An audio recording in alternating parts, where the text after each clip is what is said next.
hello guys, since nasira yung shock absorber ko, no, at saka yung bunga busing niya, ito, nandito ako sa may C5 Mindanao Avenue. Nandito po yung pagawaan ng mga matitibay na support regarding sa mga busing. Ayan, meron sila, iba-iba. So ayan, ginagawa na ni Kuya yung para sa trailblazer natin sa shop. Kaya nagpagawa ko ng 4.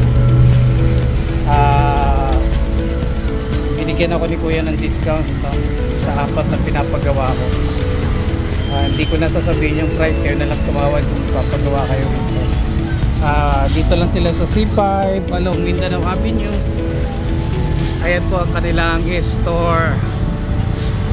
Ayan, sa mga magpapagawa o ano, pwede nyo silang sadyain or kontakin sa number na yan para dun sa mga support regarding sa rubber support ng mga sasakyan. Actually, iba-iba yung ginagawa nila, kaya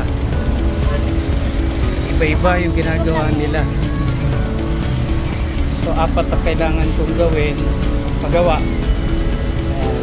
para dun sa trailblazer natin.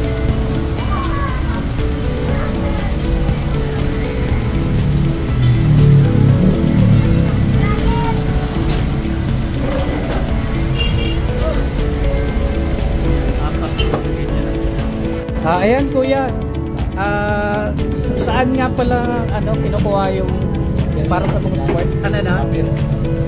Banggaan ng barko yan. Banggaan daw ng barko guys. Ito ang laki. So ayan, meron pa. Yan, kaya may mga nagsasuggest, lalo na yung mga mekaniko, na mas maganda magpagawa sa mga ganito dahil alam nila matibay, especially sa mga support ng sasakyan. So dun sa nabanggit ko kanina, nandito lang sila along Mindanao Avenue bago dumating ng Toll Plaza. Actually malayo pa yung Toll Plaza. Andito lang sila, makikita nyo dito sa kanan. So ito, ang laki-laki niya, no? Ang tigas, kaya sigurado kayo dun sa